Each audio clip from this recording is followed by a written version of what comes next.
That's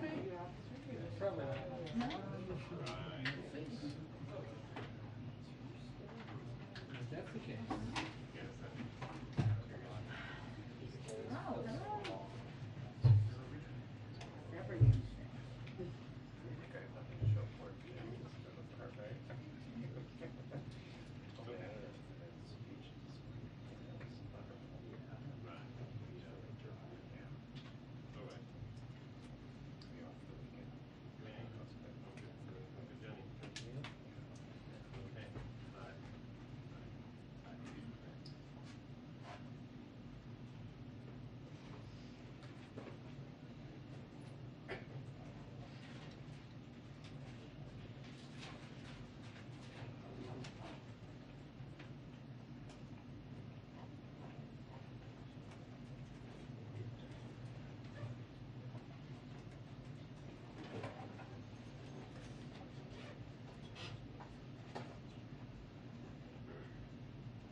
Hi, everyone. Okay, on my first day back, I'm delivering Jared Bernstein to all of you, who we're thrilled to have to give some brief remarks on the economic news today and answer some questions, and then we will do a briefing as long as we can before the president departs. With that, I will turn it over to Jared. Thank you so much, Jen. Today's jobs report provides yet another indicator that, as the president said this morning, quote, our economy has gone from being on the mend to being on the move. In the first conversation I had with the president when he was a candidate, he explained his view that we faced a dual health and economic crisis, and that we could not attack one without attacking both. That intervention became the American Rescue Plan, and the historically strong labor market we see in today's jobs report is a testament to not just the president's correct diagnosis and prescription, but his insistence that the plan be quickly and efficiently implemented to get COVID and economic relief, shots in arms and checks and pockets into the system. Today we learn that we've got an unemployment rate of 3.6%, a tick above its pre-pandemic rate of 3.5%. We've got an historically unprecedented run with data back to 1939 of 11 months in a row with job gains north of 400,000, yielding an also unprecedented 7.9 million jobs since President Biden took office. We have, and one of the most welcome trends we at CEA are seeing in the job market, increased labor force participation. And we have strong wage growth, particularly for middle and lower paid workers. Getting under the hood of the report a bit. As you know, the Council of Economic Advisors were careful to not overinterpret 1 month of data, and therefore we always cite the 3-month average, which in this case is the first quarter of the year. With the upward revisions in today's report, the average monthly gain over the quarter is 562,000 jobs per month. Now, to provide some context for that growth pace, last month marked 23 months since employment hit its pandemic low. At a comparable point in the last expansion, the 3-month average of job growth was 229,000, making the current jobs recovery more than twice as fast. The black unemployment rate ticked down by 0.4 to 6.2%, just 0.2 above its pre-pandemic rate. As noted, one of the most important indicators in the current job market is labor force participation. Rising participation rates will facilitate a closer alignment of strong labor demand with labor supply, helping to support working families and to boost our real economic output. Last month, labor force participation ticked up by 1/10 overall and by a significant 3/10 for the closely watched, quote, prime age workers category, which focuses on workers aged 25 to 54. Doesn't mean that people who are over 54 are no longer prime, but that's a different discussion. The prime age participation rate in March was just 0.5 point below its pre-pandemic rate, and it is up by an historically strong 1.4 percentage points since President Biden took office. In other words, last month's bump was not a monthly blip, but as part of an ongoing trend. It's a trend, and also in a trend that's highly consistent with President Biden's Make It in America agenda. Factory employment was up 38,000 last month and 473,000 since the president took office. In other words, we are in the midst of the fastest business cycle recovery of manufacturing employment in more than 50 years. Now, as you know, we economists are always looking for policy lessons that we can apply to our work as we deal with a complex, ever-changing, and ever-challenging global economy. In that regard, today's jobs market provides a clear lesson. American employers and workers have taken every headwind thrown at them and just kept humming along. As the president said today, quote, "The headwinds of Delta, Omicron, and even the war in Europe have not been able to derail our record jobs recovery," end quote. It is unequivocally clear that one of the most important policies behind that result is the American Rescue Plan. Of course, our work is not done, and we are actively addressing challenges faced by American households, especially uncomfortably high inflation. As you know, just yesterday, the president authorized the release of 1 million barrels per day for the next 6 months from our Strategic Petroleum Reserve, the largest release from our national reserves in history. And this morning, countries across the world agreed to release tens of millions of additional barrels into the market. This work is, of course, highly complementary to our near-term work in speeding the pace at which goods move from ship to shelf, and to our longer-term agenda, including the bipartisan infrastructure laws projects to strengthen and increase the resiliency of our infrastructure and supply chains. That, in turn, is complemented by the Bipartisan Innovation Act, which is geared towards making more in America, strengthening supply chains, and breaking up bottlenecks like semiconductor chips that are raising prices for consumers. Our legislative agenda is also focused on reducing some of the toughest strains on family budgets, including prescription drugs, the cost of child and elder care, health care premiums, the cost of housing, and education. But the fact that all of this work is occurring against the backdrop of one of the tightest, most welcoming labor markets on record is both a testament to the president's policy agenda and to the unceasing energy and efforts of the American people. Thank you, and we'll move to your questions. All right, go ahead. Thank you. Thanks for doing this. The president said today that he thinks part of the impact of this will be, easing the supply chain crunches, more people in jobs. That'll smooth out that.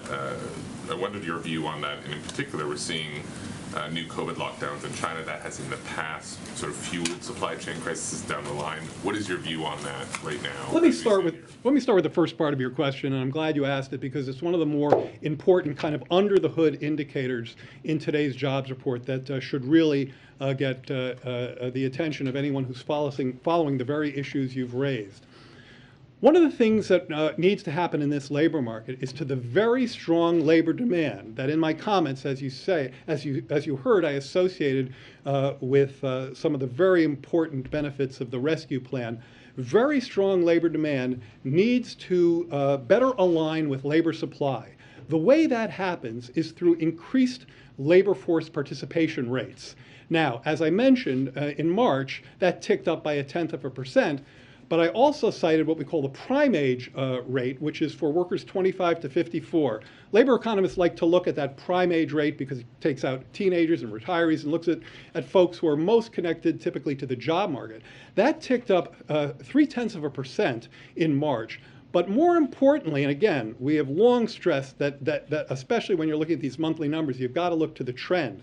That indicator is up by 1.4 points since this president took office. And if you look at the pace at which the labor force participation rate is increasing, it is faster in this recovery than any of the past 4 or 5 recoveries.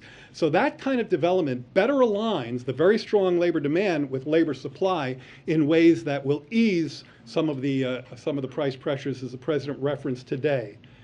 You asked about China. Whether that can counteract, what is the net effect of China locking down, but more Americans being in the workforce? Sure. So these are precisely the kinds of issues that we have been tracking ever since this pandemic came on the scene.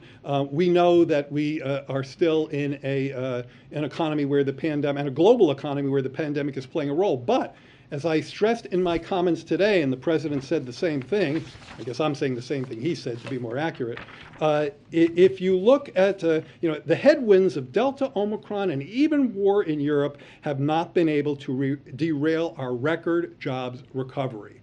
Yes, there's uncertainty, there are headwinds, and some of those headwinds are amplified by Putin's unprovoked war in Ukraine. And yet we see month after month American employers and American workers shaking off those headwinds, creating record number of jobs, and creating such an important economic backdrop for American households to get by in this challenging period. Mike? Hey, Jared, so what, the chart that you showed that was up there before with the huge bar for Biden, at what point does it become more fair to stop measuring the growth in jobs and the growth in the economy against the recovery from the depths of the pandemic and begin to be more fair to measure President Biden's progress at increasing from the pre-pandemic levels? Well, I think that it's already fair to do that in the following sense. If you look at some of the indicators, whether it's jobs themselves, payroll, employment, yeah, you're right, this is not showing the time series, it's just the bar. But if you look at the time series, you will see a V when things tanked and they came back pretty quickly. Same thing with labor force participation. And I'm going to put this, I had a great slide, we weren't able to get it together here. I'm going to put it on my Twitter thread later, EconJared46, later today. Give him a follow. And it will show the same thing, Michael, which is you see a V, and then you see a period of an ongoing trend start out and continue, and in the case of labor force participation for prime age workers, even accelerate a bit.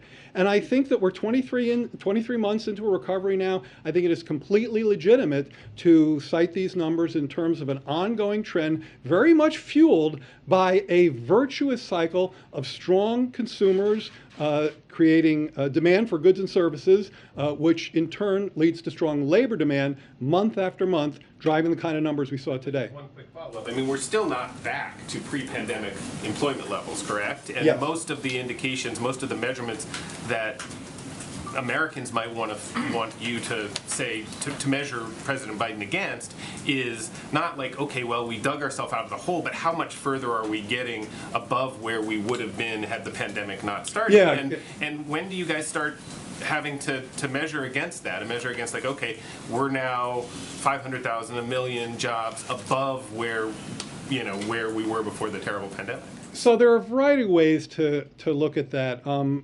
I would commend you to some work recently by Moody's, which looks at counterfactuals, the idea of what might have happened had we not had the rescue plan. And in every case, you're going to see job gains and unemployment declines, well ahead. I remember the unemployment number, that the unemployment rate might be 2 percentage points higher than it is right now, but for the American Rescue Plan. You're right that jobs are not back to their pre-pandemic peak yet. They're still 1.6 million or 1% below their pre-pandemic level. But they are climbing back at a rate, look, I told you, 1.6 million from the peak and an average monthly job growth rate of 562,000 per month. So do the math. That's 3 months out. Now I'm not predicting that's going to happen. I'm just saying if you extend the trend, that's what you'd see. But I think the most important point that we're talking about here is that there is an ongoing labor market recovery with strong momentum that is delivering really solid job opportunities to American families. And that is such an important backdrop given the challenges that those families face in today's economy. India? Thank you. Thanks, Jen. Quick question about the president's comments this morning. He was talking about the SBR release as a wartime bridge. And if you could talk a little bit about what he meant when he said that. Is it a wartime bridge to energy independence, maybe getting companies to ramp up production? Is it a wartime bridge to the Iran deal, or a wartime bridge to perhaps both? And secondly, conversations with a lot of oil and gas company CEOs have been ongoing for several weeks now. Have there been sort of any specific commitments that the White House has been able to get from them when it comes to ramping up production? So on your first question, I think the way to think about this is kind of a walk and chew gum moment. I think of the bridge that the president was talking about as very much from the perspective of the American consumer who is facing real pressures at the pump. The last time we did a SPRO release, an SPR release, we saw oil prices fall quite quickly, and prices at the pump followed, were down at least 10 cents a gallon, as I remember, pretty close out of the gate. Now, if you look just in the last day or two, I looked before I came up here, I saw oil is down about $7 a barrel, something around 7 or 8% since the president made his call. And so when he's talking about a bridge, he's talking about helping American consumers with this aggressive, historically large distribution of barrels from the strategic reserves. The idea of the president's clean energy and sustainable economy and decarbonization agenda is very much alive, very much ongoing, and that's the chew gum part. We have to make sure we help consumers get through this difficult period and help to bring down the impact as best we can of the Putin price hike. But at the same time, we simply cannot give any sort of short shrift to our clean energy agenda that is so essential for building not just a sustainable future, but a future of good jobs here in America. One final point. While the strategic oil release should have the impacts that I and earlier the president said today, that doesn't mean that the impacts of the conflict in Ukraine are somehow no longer in play. They are still in the picture, and of course we will follow them, particularly from the impact of commodity prices, food and energy specifically, but not exclusively. Any commitments from the company specifically? I don't have a readout on those conversations. Jared, a month from today, the student loan payment pause is due to expire, and a number of congressional Democrats sent the president a letter yesterday saying it was their sense that borrowers right now are not financially prepared to shoulder another bill as they deal with the increased price of food and gas and other necessities. First, do you agree with that sentiment? And second, is it your advice to the president that he extend the payment pause? So first of all, what did you ask me if I agreed with? I'm sorry. The sentiment that borrowers are not now prepared financially to take on another bill, the student loan payment. I think that's a very specific question about a very specific group of people. So I've been talking largely today about the impact of a jobs market that's generating historical levels of job gains, 7.9 million jobs since this president got here. And of course, those benefits are occurring to families all across the nation and all across the income scale. For the group that you're talking about, many of them do face real challenges making debt payments, and I would say that's kind of a different conversation than the one we're having right now. Now, I believe Ron has leaned into that in ways that I'm not remembering right now, but do you have any comments on that? Oh, okay, I like this. So we're gonna do it together. Clearly, a decision will need to be made in advance of the timeline, and obviously we factor the impacts of economic data on ranges of groups of people, including students, but I don't have anything to announce at this point in terms of any decision that will be made in advance of the timeline. Well said. Okay, sorry. Kristen, go ahead. Thank you very much. Chair, the president has tapped the strategic reserve twice before, and it still hasn't had the desired impact. Why is this time going to be different? So as I said a moment ago, I think that I would definitely challenge the claim that it hasn't had the desired impact. We saw both in the last release and in this release the price of oil come down quite quickly. The price of oil, as I checked before I came on here, was down about $7 per barrel. And I know that the last time, check it out, because these data are actually quite accessible. Look at what happened to the price, the retail price of gasoline after the last release. Now, it's a global market and there's a lot of moving parts, but it is a fact that the price of gasoline fell about 10 cents per gallon shortly after it. Now, if your point is that these releases from the SPR don't have a don't have a structural, long-term impact on oil markets. That's why the president used the metaphor of a bridge today. The idea is to help consumers as they deal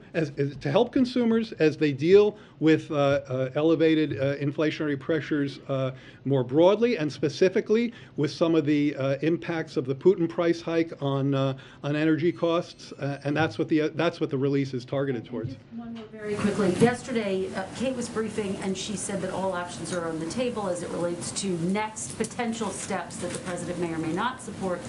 Does the president think that a gas tax holiday is a good idea right now? Is that something that he could get behind? Obviously, it's gaining a lot of momentum in the states. Yeah, I'm not going to legislate from here or even get into ongoing policy considerations beyond saying, when we say all options are on the table, we mean it, and that option is. Do you think it's a good policy? Do I personally think it's a good policy? I think that all options are on the table, and all options, including that one, should be on the table. Right, Jack, you gotta be the last one. Thank you. Jared, yesterday, Brian talked about the Strategic Petroleum Reserve and buying back oil when prices are cheaper in the future. But, long term, as you just mentioned, the release does not solve the problem of the structural deficit in the market. This administration talks about how you're pushing for domestic producers to ramp up production, but how is that going to happen? Like, the fees yesterday that were announced are sort of a push to get them to use these, leases, not all of which may produce any energy. But beyond that, the answer I got yesterday was long-term our focus is on, clean energy, and that's why the president invoked the DPA to try to get, battery parts for electric vehicles. That was not, the answer that the oil industry was looking for. That answer for, what the long-term plan is shifted away from fossil fuels.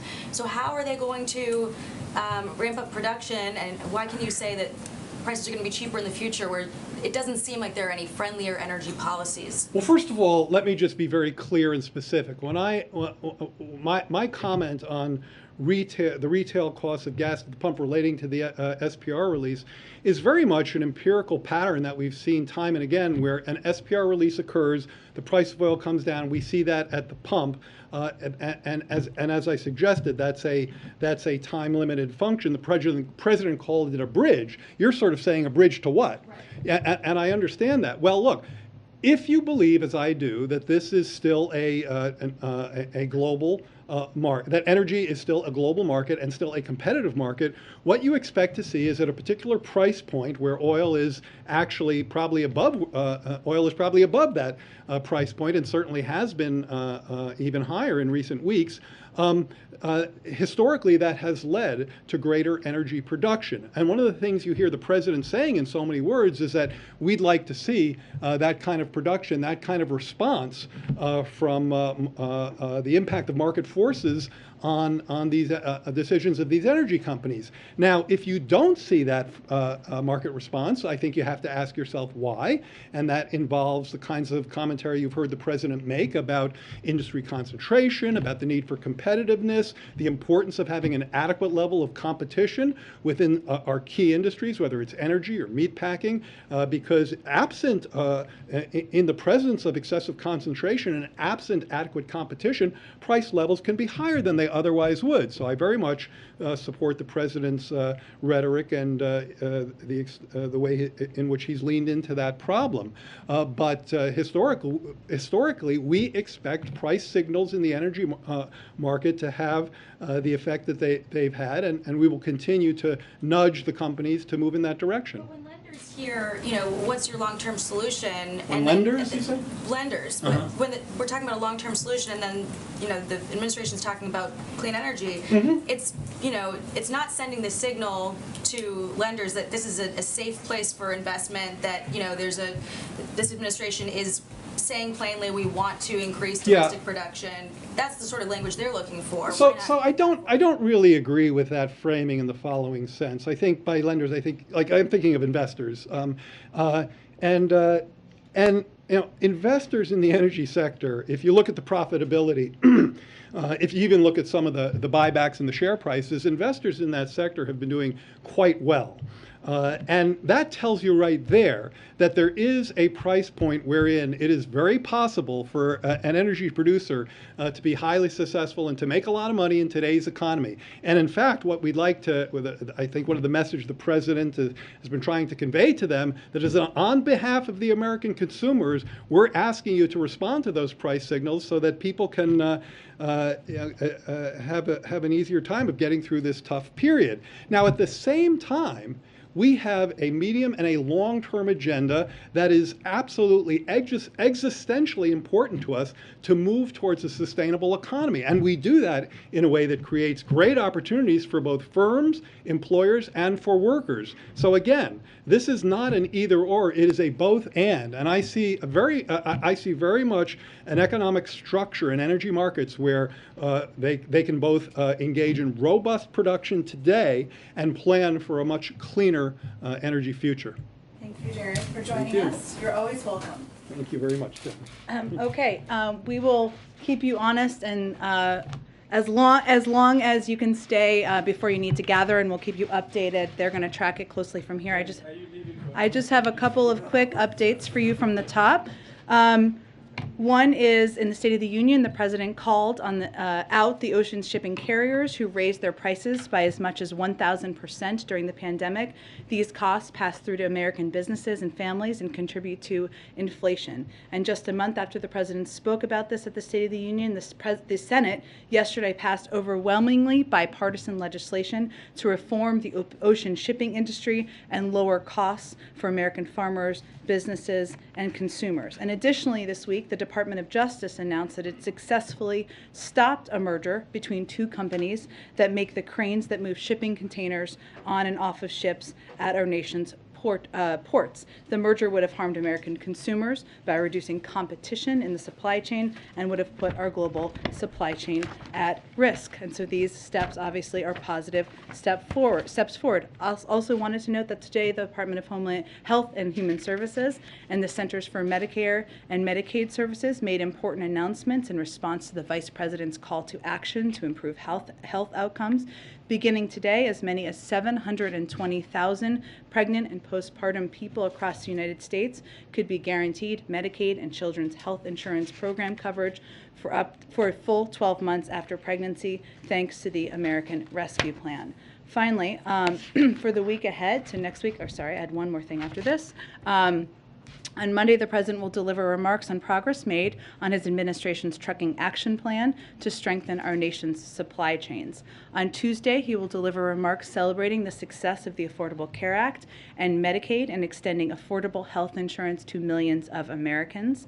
And on Wednesday, the president will address thousands of national, state, and local building trades leaders from across the country at the North America's Building Trade Unions Legislative Conference. Finally, as you know, the United States is delivering a significant amount of security assistance to Ukraine every day. Over the past few weeks, we have delivered more than $350 million of security assistance to Ukraine, which the Pentagon has described as an unprecedented pace. And we welcome the UK's donor conference yesterday and its announcement that allies and partners will provide coastal defense systems, which is something that President Zelensky has asked for and is something that President Biden discussed extensively with allies at NATO last week. More than 30 nations have now sent security assistance to Ukraine, thanks in part to the leadership of the president and our diplomacy. So we're going to get to as many people as possible. Darlene, why don't you kick us off? Thanks, Jen. Welcome back. Thank you. One question on Russia and two quickly on two other subjects.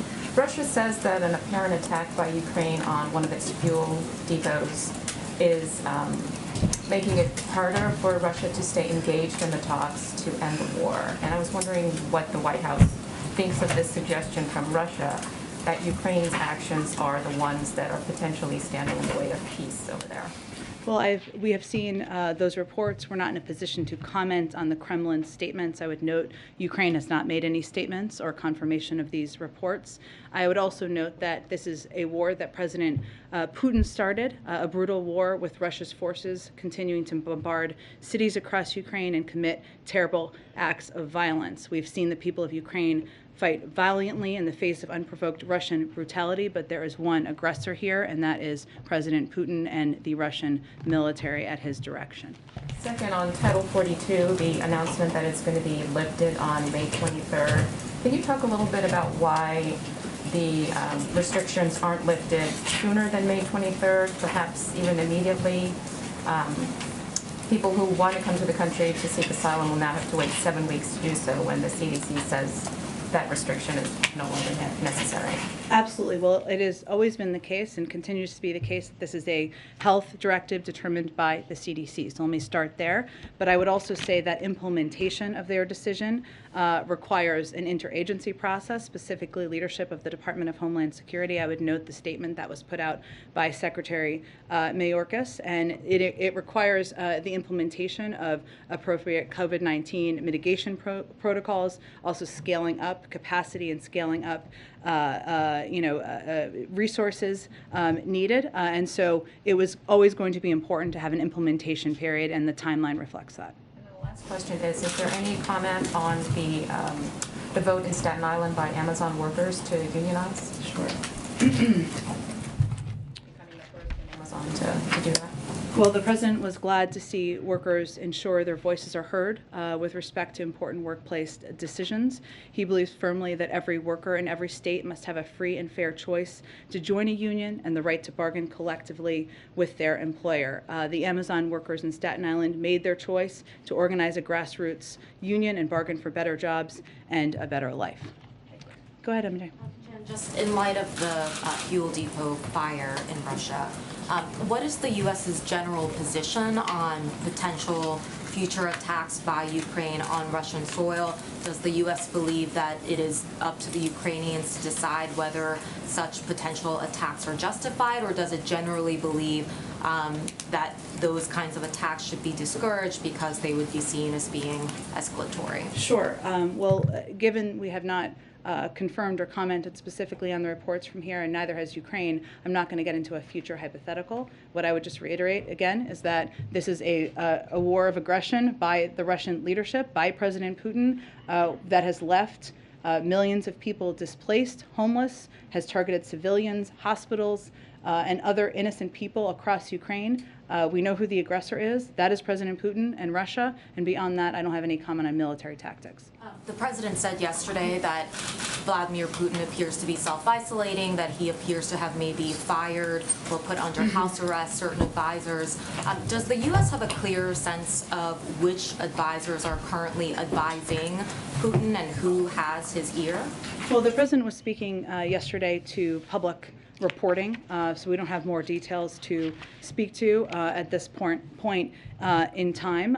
But I would say to go back to a couple of days ago and the information that was put out by the administration that was reflected, that came through our intelligence agencies, what we do know is that this war is not going how President Putin had planned, that his intention of winning a quick war, defeating the Ukrainians quickly, is not how it has played out. We have seen troops be demoralized. We have seen troops run out of equipment that they need on the Russian side, and that is clearly not what he had planned. In terms of who is advising him, I don't have more specifics on that front from here.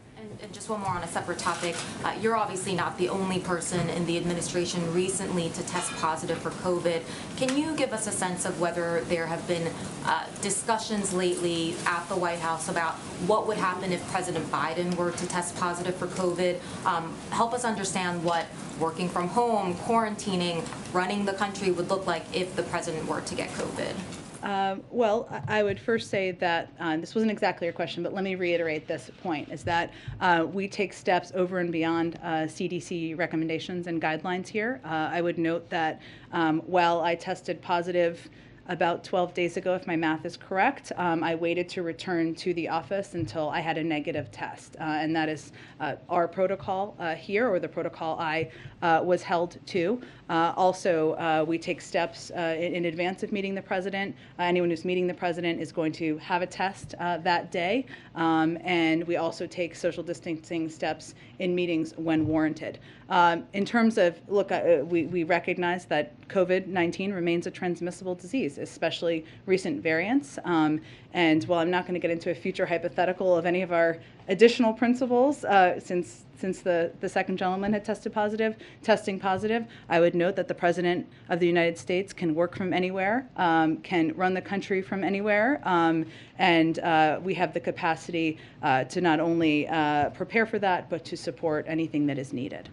Go ahead. Thanks, Jen. Just a quick follow-up on the Staten Island vote. Sure. It's obviously a big moment for the labor movement in this country, the first union at Amazon. Has the president had a chance to speak to labor leaders, or is he planning to issue a statement? Is he planning to talk about it at all? I don't have anything planned to preview for you in terms of an official statement. I'm speaking, of course, on his behalf. Obviously, as you know, the president has been a longtime supporter of the right to organize, the right for workers to organize and plan for better jobs and a better life, and certainly my comments reflect that. Go ahead. Just a quick follow-up, just comments from a senior Treasury official this morning that said sort of the sanctions that have been imposed by the U.S. and its allies on Russia is sort of pushing Russia to become a closed economy. That is obviously presuming that China and others are not sort of making some of the materials that they get from the West available to them. Has the administration noted any sort of change in stance when it comes to China, and Russia, or is it, is there any evidence that they're providing perhaps military economic support? Our assessment has not changed since our national security advisor spoke to this. What I would point out for you too, as well, is the strong statements that came from European leaders, given their meeting on exactly this topic today, which certainly we share the sentiment. Go ahead. Lots of urgent issues discussed here, but with the helicopter approaching, one little bit of housekeeping. Is it true that you are leaving the White House to work for MSNBC? Well, you can't get rid of me yet, Ed. I have nothing to confirm about my length of public service or planned service or anything about consideration about next plans. I'm very happy to be standing with all of you here today after it felt like a never-ending, endless time in my basement, quarantining away from my family. Believe it or not, I missed you all a lot. And my focus every day continues to be speaking on behalf of the president, answering your questions, as tough as they may be at many times, as difficult as they may be to answer at many times. And I hope that I meet my own bar of treating everybody with fairness and being equitable. And just because this has been raised by our colleagues, by people who are observing this process, is it ethical for you to continue conducting this job while negotiating with a media outlet? Well, I have always gone over and above the stringent ethical and legal requirements of the Biden administration, and I take that very seriously. And as a standard for every employee of the White House, I have received rigorous ethics counseling, including as it relates to any future employment. I've complied with all ethics requirements and gone beyond and taken steps to recuse myself from decisions as appropriate. And so I hope that all of you, I've been working with all of you some time, would judge me for my record and how I treat all of you, both in the briefing room and otherwise. And I try to answer questions from everybody across the board. I know everybody in the back of the room may not always be pleased with me, but I try my best, and I will certainly continue to do that. Okay, go ahead. Are you good? Yes, Follow? go ahead, Chris. Jen, given the reports, which have now been confirmed by multiple media outlets, how can you continue to be an effective briefer if you do in fact have plans to join a media outlet? Well, I have nothing, again, to announce about any conversations or any future plans. And at whatever time I leave the White House, I can promise you the first thing I'm going to do is sleep and spend time with my 3- and 6-year-olds, who are my most important audiences of all. But I would say, Kristen, that Again, I have taken the ethics, legal requirements to the highest, very seriously in any discussions and any considerations about any future employment, just as any White House official would. And I have taken steps beyond that to ensure there's no conflicts. And I understand what you're saying, but I guess the question is, how is it ethical to have these conversations with media outlets while you continue to have a job standing behind that podium?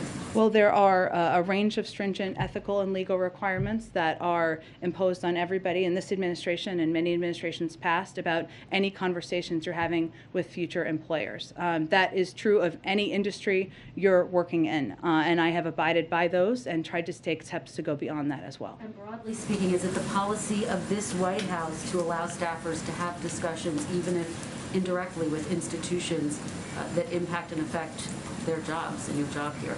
Well, it is the policy of this White House to ensure that anyone who is having conversations about future employment does so through consultation with the White House counsel's office and ensuring they abide by any ethics and legal requirements. And those are conversations that I have taken very seriously and abided by every component of.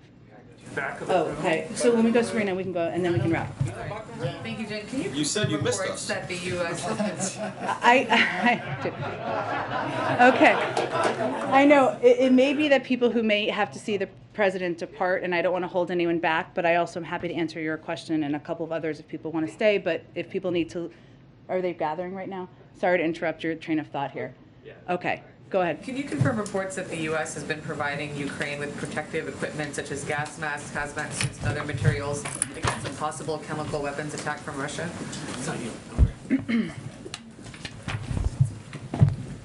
So the United States and members of the international community have, of course, repeatedly warned about the potential for Russia to use chemical or biological weapons in Ukraine, and that Moscow is possibly planning a false flag operation. In an effort to assist our Ukrainian partners, the U.S. government is providing the government of Ukraine with life-saving equipment and supplies that could be deployed in the event of Russia's use of a chemical and biological weapon against Ukraine. It does not compromise our domestic preparedness in any way, shape, or form, just for everybody's awareness, but we are providing it as we are providing a range of materials and equipment. There's one quick question on another subject. The House passed a bill today that would remove marijuana from the federal schedule of controlled substances. Every Democrat, save for two, voted in favor of this bill. Does the president support the legislation? Well, first let me say that, as the president said during the campaign, our current marijuana laws are not working. He agrees that we need to rethink our approach, including to address the racial disparities and systemic inequities in our criminal justice system, broaden research on the effects of marijuana, and support the safe use of marijuana for medical purposes. We look forward to working with Congress to achieve our shared goals, and we'll continue having discussions with them about this objective. Jackie, go ahead. Thank you, Jen. Oh, okay, we've got to wrap up in a second here, and then I'll go to Karen. Okay, so there, you guys got to wrap. I'm sure we will get you let us get you a thorough comment on that. I will say, as the president conveyed in his announcement yesterday, certainly working with the global community to ensure we are meeting the supply shortages in the global community at this time is part of our effort to reduce gas prices for Americans, given it's a global oil market. So this is part of that, and we will get you a more comprehensive. I am here and in my office if you guys have quick questions. Question on inflation. Sure. Real quick. Today, the president blamed Putin's invasion of Ukraine for not just higher gas prices, but also higher food prices. Inflation was at 7.4% in January before the invasion. In February, it went up to 7.9%. Putin didn't invade until the 24th. So March is really going to show the impact of the invasion. And that report doesn't even come out until April 12th. So how are people supposed to believe the Putin price hike is to blame for food prices going up when the timeline doesn't add up? Well, here's what the president is reflecting on. One, the price of gas has gone up by approximately $1 or more since Putin started lining up troops at the border. This is something that outside economists have spoken to as well, not just the administration, and those are just factual details about how much the price of gas has gone up. We know that's a huge impact, and when you say inflation, people think the costs on their pocketbook and the impact on their budgets. The second piece on the availability of food, we know that different markets around the world are impacted by the lack of production in Ukraine and other because of the war, and we know that that could impact global food prices. This is the first time we've heard the president blame Putin for higher food prices. I think what the president's looking at is what the impact has been in a lot of areas that are leading to price increases on people's pocketbooks, and where we could see it increasing over the course of time. I'm here in my office. I see you all. Who will replace you?